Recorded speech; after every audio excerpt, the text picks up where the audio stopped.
जहां आज हम इस धरती पर खुली सांस ले रहे हैं, जहां हम चलते हैं, एक जमाने में हमारी इसी धरती पर डायनासोरों का राज हुआ करता था। वो भी इसी हवा में सांस लेते थे, इसी धरती पर लड़ाइयां लड़ते थे। इन विशाल डायनासोरों ने अपनी कई हजार प्रजातियों के साथ करीब 14 करोड़ सालों तक इस धरती पर राज किया। वह उस समय का सबसे सफल प्राणी था। उसमें से कुछ डायनासोर बहुत ही शांत स्वभाव के थे, वहीं कुछ डायनासोर बेहद हिंसक और खतरनाक थे।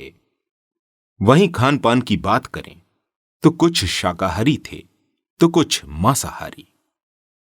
दोस्तों, किंतु फिर अचानक ऐसा क्या हुआ कि उनके अस्तित्व का नामो निशान मिट गया? इसका पता लगाने के लिए हमें करोड़ों साल पीछे अतीत में जाना होगा और डायनासोर के उस अंतिम क्षण को करीब से देखना होगा। आइए तो देखते हैं। आज से करीब 6.5 करोड़ साल पहले धरती का मौसम जो कि सामान्य हो चुका था। चारों तरफ धूप बिखरी हुई थी। मौसम के गर्म होने से बर्फ की मोटी चादर पिघल चुकी थी।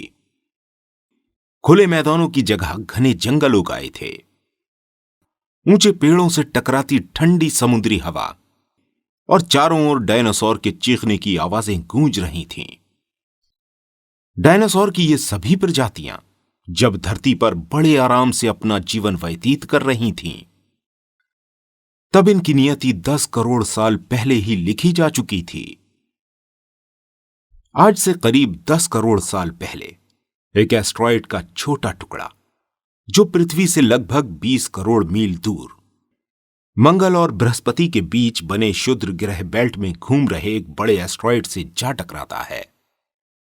इस टकराव से उस बड़े एस्ट्रॉयड की दिशा में बदलाव हो जाता है और वह क्षुद्र ग्रह बेल्ट से निकलकर सीधे अंतरिक्ष से पृथ्वी की ओर 22,000 मील प्रति घंटे की रफ्तार से आ रहा होता है। अगर यह एस्ट्रॉयड धरती से 3,84,000 किलोमीटर की दूरी पर पृथ्वी के उपग्रह चांद से टकराता तो शायद डायनासोर आज भी धरती पर राज कर रहे होते।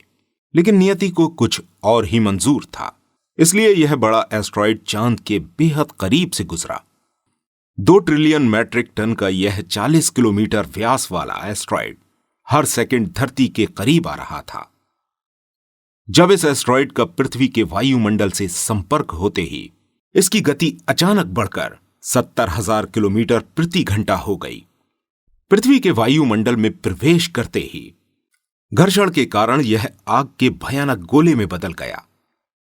यह इतनी गति से जमीन की ओर बढ़ रहा था कि महज 4 मिनट में अटलांटिक महासागर को पार कर गया। इसकी चमक इतनी अधिक थी कि इससे पहले कि यह पृथ्वी को छूता, हजारों जीव जंतु इस धधकते आग के गोले को देख पूरी तरह से अंधे हो गए। वहीं ये जीव उस उल्का को नहीं देख पा रहे थे, किंतु वह उसकी भयानक गर्मी को महसूस कर रहे थे। पल भर में ही यह एस्ट्रॉयड मैक्सिको की खाड़ी के पास जमीन से टकरा जाता है और करीब 35,000 डिग्री सेल्सियस की ऊर्जा वाला एक भयंकर विस्फोट हो जाता है, जो लगभग 10 हाइड्रोजन बम के विस्फोट के बराबर था।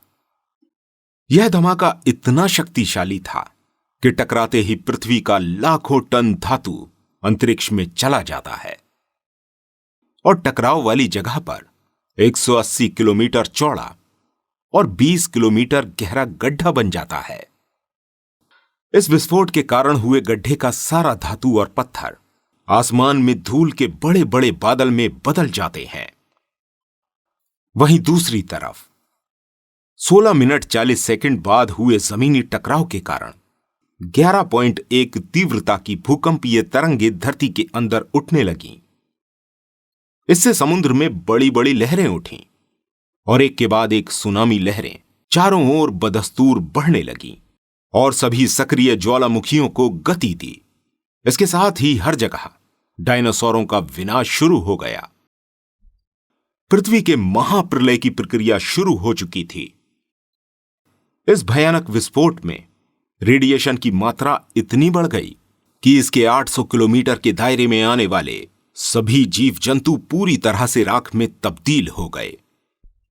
इस महाप्रलय में उड़ने वाले डायनासोर इन जमीनी खतरों से बच गए, लेकिन यह केवल महाप्रलय की शुरुआत थी। लाखों टन धातु के पत्थर और धूल जो विस्फोट के कारण अंतरिक्ष में चले गए थे, गुरुत्वाकर्षण खिंचाव के कारण ठीक 40 मिनट बाद आग के गोले के रूप में पूरी पृथ्वी पर बरसने लगे, जो इस धरती को बेजान बनाने के लिए काफी था। उसी समय 6000 किलोमीटर प्रति घंटे की रफ्तार से धूल भरी आंधी धरती पर मौत लेकर आ रही थी।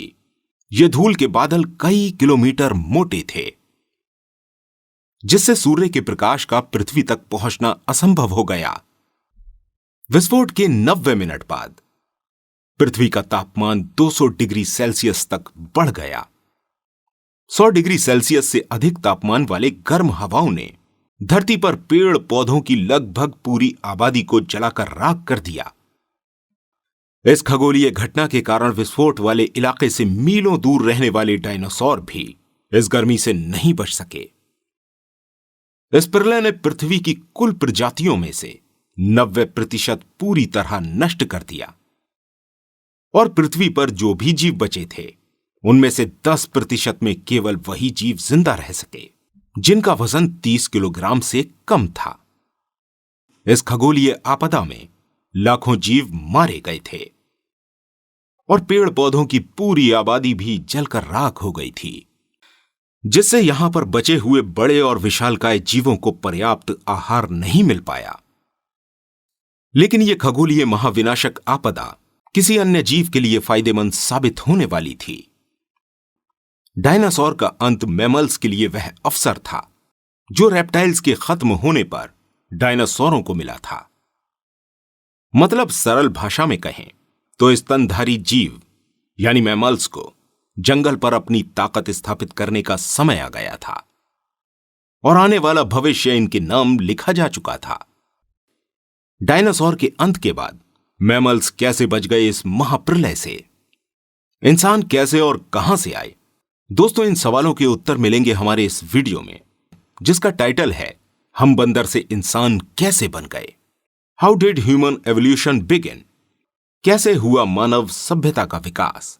अगर यह वीडियो आपने नहीं देखा है तो आई बटन या डिस्क्रिप्शन में दिए गए लिंक पर क्लिक करके इसे देख सकते हैं। यदि आपको आज का यह हमारा वीडियो अच्छा लगा हो तो इस वीडियो पर 200 लाइक्स जरूर दीजिएगा, और हमारे चैनल को भी सब्सक्राइब कर हमारा सपोर्ट जरूर कीजिएगा।